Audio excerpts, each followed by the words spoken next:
इस वीडियो में बात करेंगे 5 ऐसी गलतियों के बारे में जिसको मैंने अपने इन्वेस्टमेंट जर्नी में किया था। ये आपके साथ शेयर करूंगा ताकि आप ये गलती रिपीट ना करो। नंबर 1, ये गलती यार 100% आपने भी शायद की होगी। अगर की नहीं है, अभी कर रहे हो तो प्लीज संभल जाओ। That is not doing research. देखिए, मैंने एक कंपनी का शेयर ऐसे ही मजे में खरीद लिया था, जस्ट बिकॉज उस कंपनी का नाम बहुत ही प्रेस्टिजियस था, बहुत ही बड़ा नाम था। और फिर क्या हुआ, मार्केट मुझे सिखाने बैठ गया।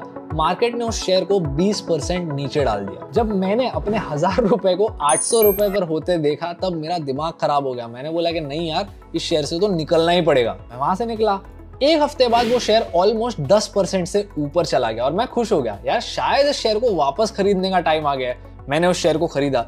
उसके कुछ दिनों बाद ये वापस से एक बार 10% नीचे चला गया। And this is when I sold that share thinking that ये बहुत ज्यादा वॉलेटाइल है मेरे लिए। और उस पॉइंट से आज 2 साल बाद इस शेयर ने 2.5x का रिटर्न दिया है। इसमें इन्वेस्ट किए 1 लाख रुपए, आज 2.5 लाख होते। तो पॉइंट क्या है, मेरे में कोई भी कन्विक्शन नहीं थी, मेरे पास कोई अच्छा रीजन नहीं था उस शेयर को खरीदने का। सिर्फ उतना ही नहीं, मैंने अपने आप के लिए एक टाइम होराइजन भी डिसाइड नहीं किया था। मैंने बस सोचा कि यार शेयर मार्केट है, इन्वेस्ट करके बैठ जाएंगे, देखते हैं क्या होता है। बट द पॉइंट इज, आपको A to Z रिसर्च करनी है और अपने आप के लिए एक टाइम होराइजन डिसाइड करना है कि आप उस शेयर के साथ 1 साल रहने वाले हो, 2 साल रहने वाले हो या 10 साल रहने वाले हो। ये एक ऑटो कंपनी का शेयर था। इसकी प्राइस करंटली 1000 रुपए के आसपास है। आप मुझे कमेंट्स में बताइए कौन सा है। कुछ सालों पहले हमारे फैमिली में एक लिक्विडिटी की जरूरत आ गई थी, जिसके लिए हमको कुछ इन्वेस्टमेंट्स को बेचना पड़ा था। इस टाइम पे मेरे पेरेंट्स ने मुझसे पूछा कि हमने एग्जैक्टली क्या बेचना चाहिए, और मैंने बिना सोचे एक डेट फंड को पॉइंट करके कह दिया कि इसको बेच दो। लेकिन अब उस डेट फंड में जो प्रॉफिट था वो एक शॉर्ट टर्म कैपिटल गेन था।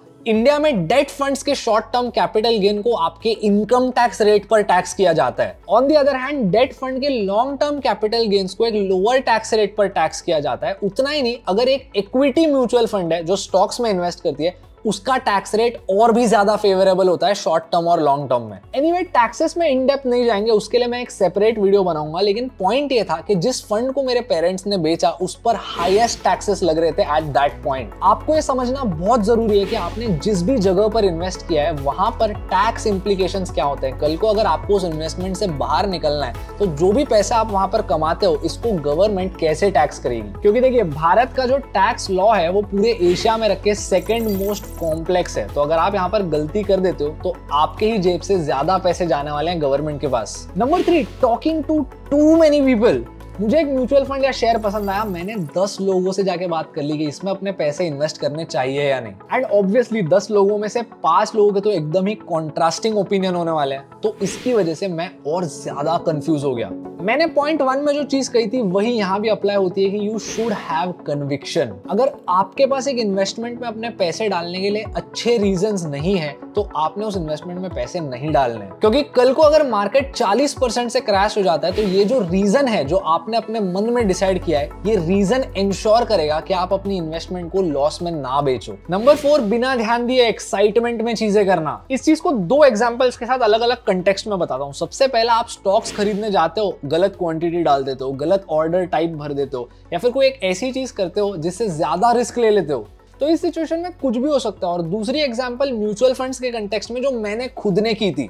मुझे अपने पैसे एक शॉर्ट टर्म डेट फंड में डालने थे, और मुझे ये भी पता था कौन सी वाली फंड। लेकिन जैसे ही मैंने उस फंड का नाम देखा, मैंने बिना ज्यादा डिटेल्स देखे अपने पैसे वहां डाल दिए। और मैंने अपने पैसे ग्रोथ ऑप्शन में नहीं, IDCW ऑप्शन में डाले। ग्रोथ ऑप्शन में क्या होता है कि डेट फंड आपको जो भी इंटरेस्ट देता है ना, वो इंटरेस्ट आपके बैंक अकाउंट में नहीं आता, वो वापस उस फंड में री इन्वेस्ट हो जाता है। तो इसका बेस्ट पार्ट ये होता है कि आपके पैसे ग्रो हो रहे हैं और आपको टैक्स भी नहीं भरना। लेकिन IDCW एक ऐसा ऑप्शन होता है जो उन लोगों के लिए है जिनको एक रेगुलर इनकम चाहिए होती है। तो जब मैंने बिना देखे उसको IDCW में डाला, वेराज मुझे ग्रोथ में डालना था, जब मुझे उस फंड से सबसे पहली इंटरेस्ट पेमेंट अपने बैंक अकाउंट में आ गई, मुझे उस पर टैक्स देना पड़ गया था for no good reason. Point is, जल्दबाजी में, एक्साइटमेंट में कोई डिसीजंस मत लेना, बिकॉज यहाँ पे ना आपके मेहनत के पैसे जा रहे हैं और ये आपके लिए एक लाइफ डिसीजन है। यहाँ पर अगर गलती करोगे ना, तो आपको लाइफ में भारी पड़ सकता है। क्योंकि ये वो पैसे हैं जो आप अपने आप के फ्यूचर के लिए, अपने एजुकेशन के लिए, या अपने सिबलिंग या बच्चे के एजुकेशन के लिए, अपने मैरिज के लिए, ऐसी चीजों के लिए सेव कर रहे हो। And now finally coming to the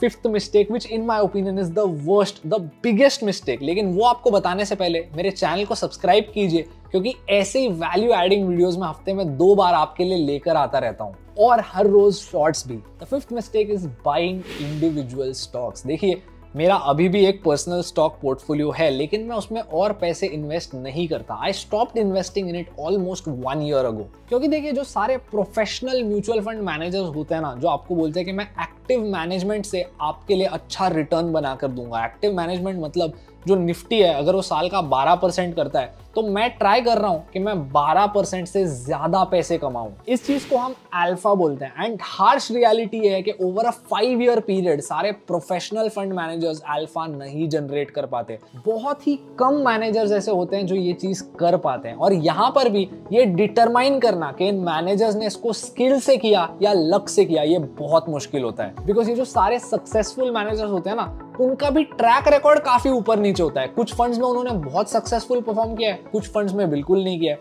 इसीलिए यहां पर भी इस पूरे ग्रुप में और भी कम ऐसे लोग होते हैं जिसने कंसिस्टेंटली मल्टीपल फंड्स के अक्रॉस अल्फा जनरेट किया है, बेटर परफॉर्म किया है। तो देखिए, बॉटम लाइन ये है कि ये सारे प्रोफेशनल फंड मैनेजर्स जिनके अंडर एनालिस्ट की टीम होती है, जिनको दुनिया की सबसे बेस्ट रिसर्च मिलती है, ये सारे अगर मार्केट को बीट नहीं कर पाते तो आप और हम कोशिश भी क्यों करें। अब देखिए, ये तो एक डेटा बैक्ड पॉइंट है। आप सिंपली गूगल कर सकते हैं कि फंड मैनेजर्स ने अल्फा जनरेट किया है या नहीं। लेकिन अब चलो आपको एक सेंसिबल आर्गुमेंट भी देता हूं, सोनली बेस्ड ऑन इमोशन। समझिए, आपने 15 कंपनीज का एक पोर्टफोलियो बनाया। अब जब भी वो कंपनी अपना क्वार्टरली रिपोर्ट अनाउंस करते हैं, आपको जाके उसको ढंग से पढ़ना होगा।